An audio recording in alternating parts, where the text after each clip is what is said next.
Selamat siang teman-teman, kita ketemu lagi seperti biasa. Salam dan semoga saja pada hari ini semuanya sehat-sehat dan selalu baik-baik saja. Pada hari ini saya Buglo lagi nempa ini spare mobil pesanan dari saudara kita. Mudah-mudahan sore ini bisa selesai dan rampung.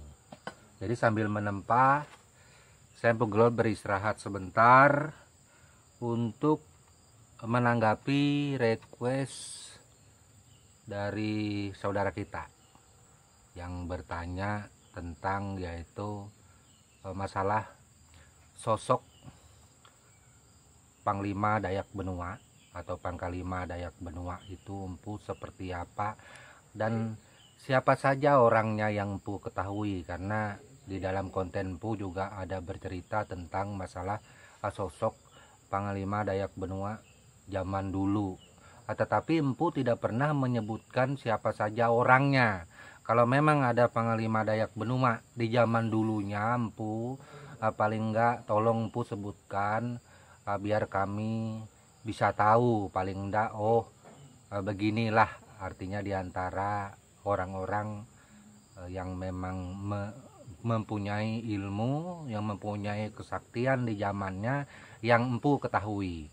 Nah, sebenarnya hal ini adalah hal yang berat, tugas yang berat yang empu harus ceritakan, karena bisa saja ini mengandung sesuatu hal yang mungkin saja kurang baik di antara saudara kita yang lain.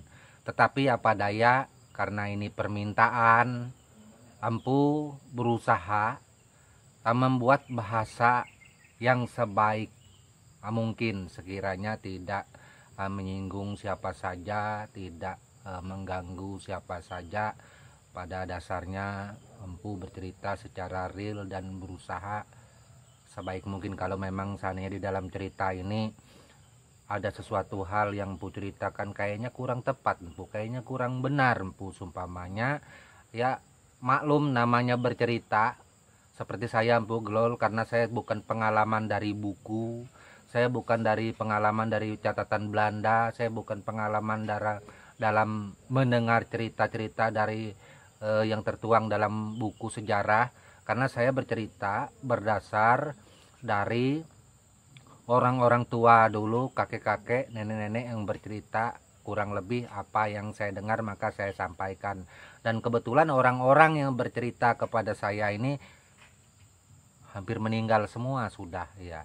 Gimana nggak meninggal, sedangkan saya empu Glol umur aja sudah hampir 50 tahun.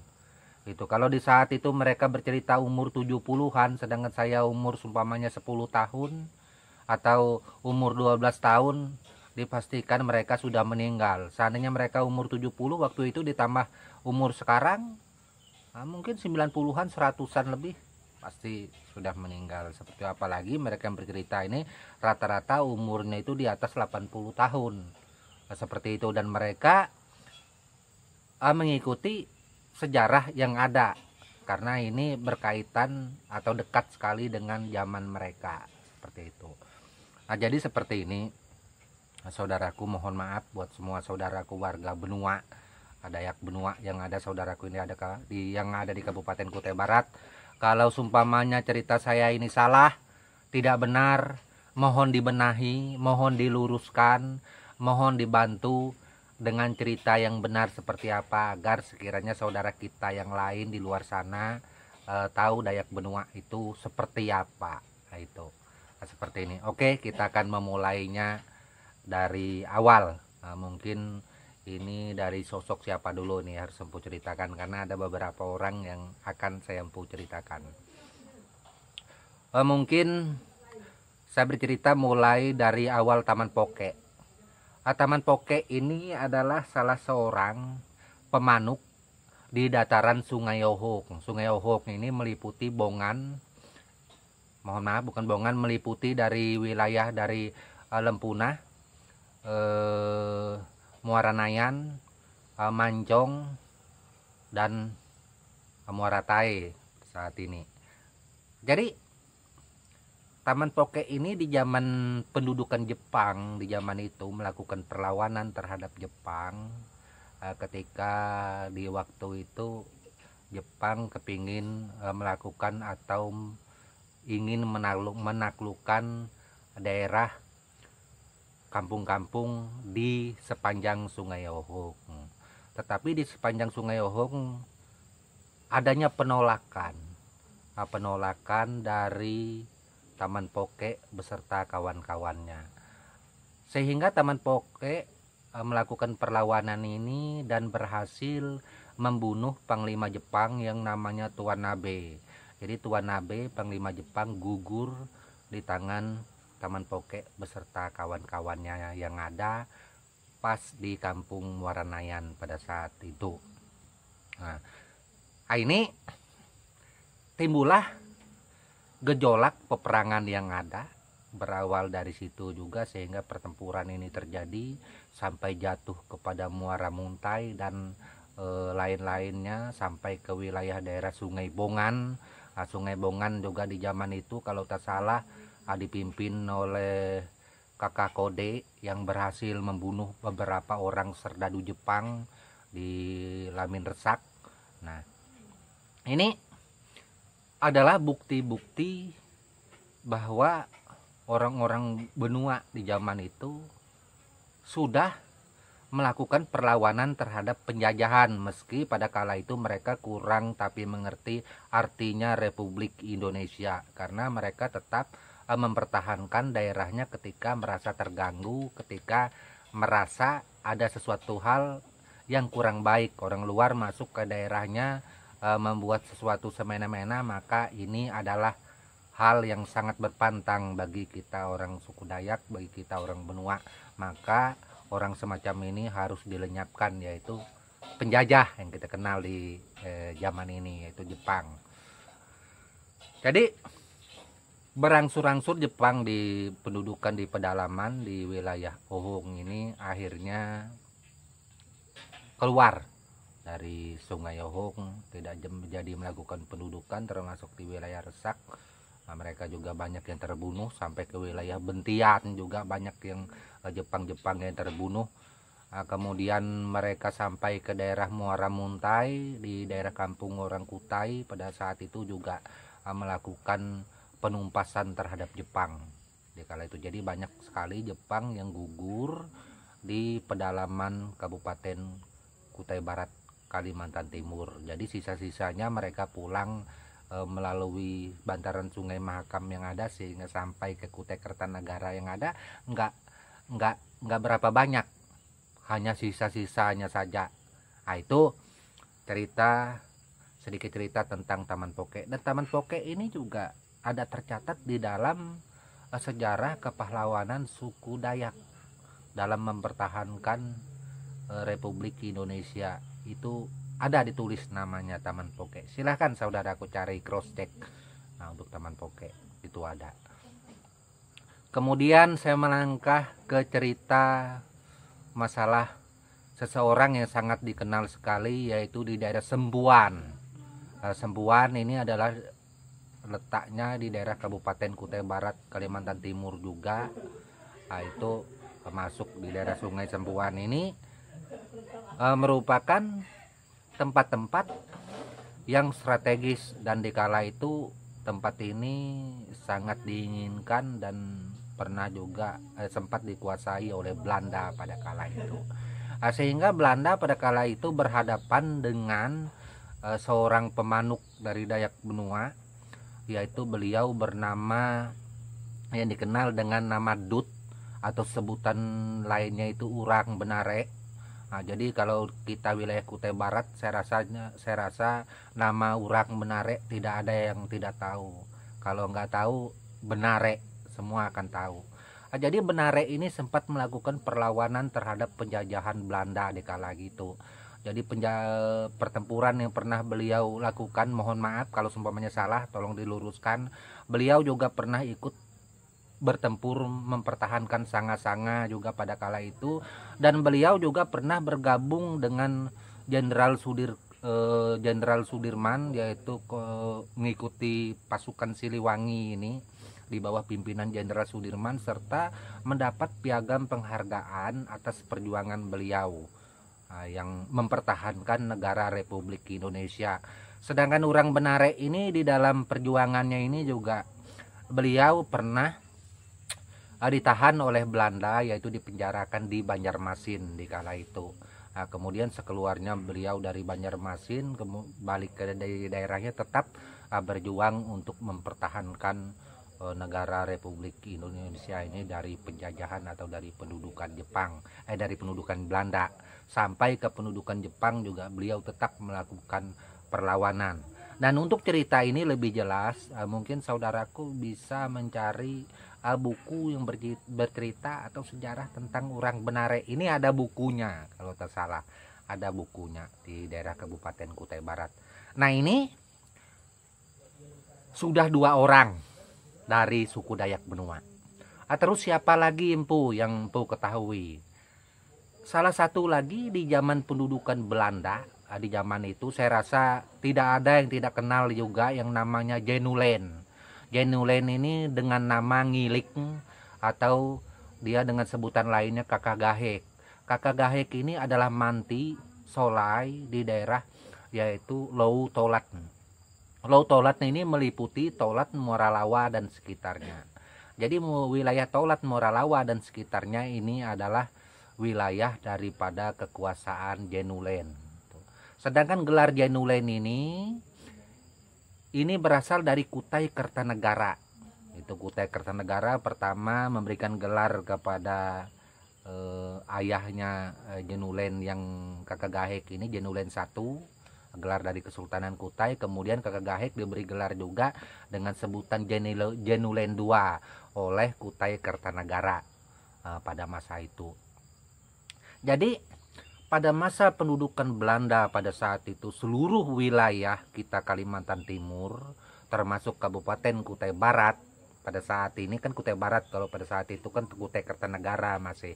Nah, itu dikuasai dan diduduki oleh Belanda.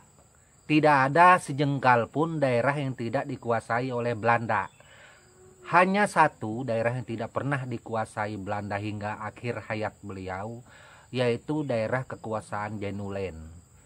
Daerah kekuasaan Jenulen dari Kampung Tolan dan Moralawa sekitarnya, Belanda tidak pernah menyentuhnya.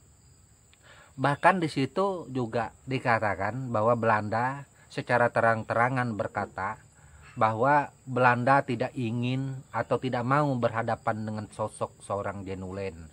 Karena Jenulen ini dianggap adalah sosok seorang manusia Dayak yang sangat membahayakan sekali bagi Belanda. Nah, jadi Belanda berusaha tidak mengganggu daerah kekuasaan atau teritorial daripada Jenulen. Karena kalau sampai terganggu, maka Jenulen akan langsung berhadapan dengan Belanda.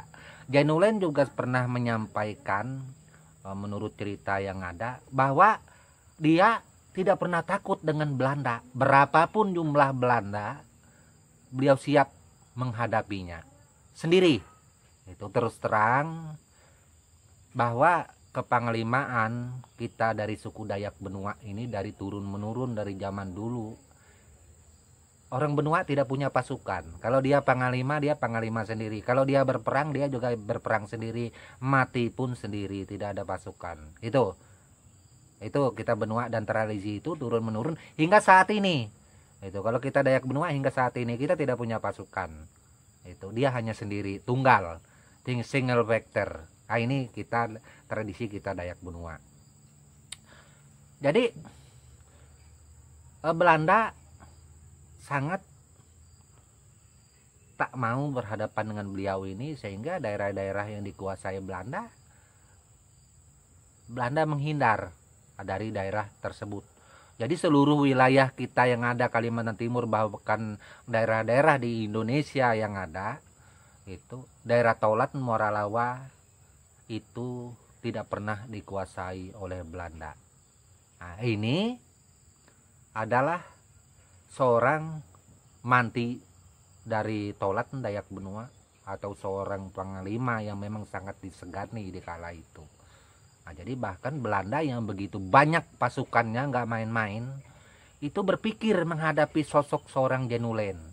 Padahal kalau kita pikir secara pikiran akal sehat, secara nyata, tidak mungkin takut menghadapi dia sendiri. Itu kita dengan begitu banyak pasukan dengan persenjataan yang lengkap yang ada, nah satu orang itu adalah hal yang kecil sekali, tetapi Belanda sangat menghindarinya. Kenapa? Mungkin Belanda berpikir takutnya banyak jatuh korban daripada pihak serdadu mereka yang ada untuk menghadapi satu orang ini saja. Karena satu orang ini saja di dalam catatan Belanda sudah dipertegas di situ, jangan mengganggu Jenulen karena Jenulen ini adalah manusia Dayak yang sangat berbahaya. Kita hindari itu. Nah, ini catatan tentang seorang Jenulen. Sedangkan Jenulen ini adalah orang yang sangat diakui, yang sangat dipercaya oleh kerajaan Kutai Kertanegara di zaman itu. Nah, sedangkan kerajaan Kutai Kertanegara di zaman itu sudah dibayang-bayangi oleh Belanda, tetapi Jenulen tetap tidak tunduk. Nah, meski gelar yang ada ini diberikan oleh Kutai Kertanegara, beliau tetap tidak akan pernah tunduk dengan Belanda sampai akhir masa beliau menutup mata. Seperti itu. Nah, ini sosok seorang Jenulen yang sangat cukup dikenal. Nah, ini sosok orang benua, orang Dayak benua. Itu nama besar seorang panglima suku Dayak benua yang saya Mpu Gelo sampaikan. Terus ada lagi cerita di era sebelum Belanda. Saya rasa untuk Dayak benua di Kabupaten Kutai Barat, Kalimantan Timur juga tidak ada yang tidak kenal yang namanya Taman Jambu. Taman Jambu itu orangnya kecil, tidak besar, tapi matanya tajam, sorot matanya berani. Nah, bahkan Taman Jambu ini sangat dikenal sekali di eranya. Itu banyak pertempuran, perlawanan yang beliau lakukan terhadap musuh-musuhnya. Tidak ada musuh yang mampu menghadapi Taman Jambu. Dan menurut akhir cerita kehidupan daripada Taman Jambu, beliau akan melakukan pertapaan yang terakhir kali ke puncak Gunung Meratus atau Saengdungan, dan disitulah beliau tidak pernah kembali lagi. Beliau menjadi seseorang yang gaib, atau istilah dalam bahasa Indonesia ini moksa. Itu jadi Taman Jambu menjadi seorang yang moksa. Dia menghilang dengan sendirinya seperti itu. Nah, ini karena orang yang mempunyai kesaktian yang memang tiada tara. Itu orang Dayak benua. Terus adakah Dayak-Dayak benua yang lain? Sebenarnya banyak. Ada juga cerita dari Kampung Lempunah. Itu dari Kampung Lempunah ini beberapa orang juga panglima yang pernah juga dalam di zaman itu menghadapi perang Grogot. Itu mohon maaf ini masih mengingat-ingat namanya. Nah, itu beliau juga pernah melakukan pertempuran di kala itu. Nah, jadi pertempuran yang beliau melakukan tidak menggunakan senjata api, hanya mandau saja. Itu, dan mandau beliau ini yang dipakai untuk menghadapi Belanda di kala itu menurut cerita orang di kampung, gagang mandaunya itu hulu kemau dari tanduk. Dan hulu kemau itu saya sempat melihatnya sekitar tahun, kalau tak salah tahun 2007. Kala itu saya pernah melihatnya hulu tanduk yang beliau punya, yang dipegang dari keturunan yang ada. Tapi sayangnya setelah acara selesai, mandau tersebut hilang, dicuri orang. Seperti karena nggak tahu entah sebab apa. Itu mandau ini sangat berjasa sekali di kala itu dalam mempertahankan negara Republik Indonesia ini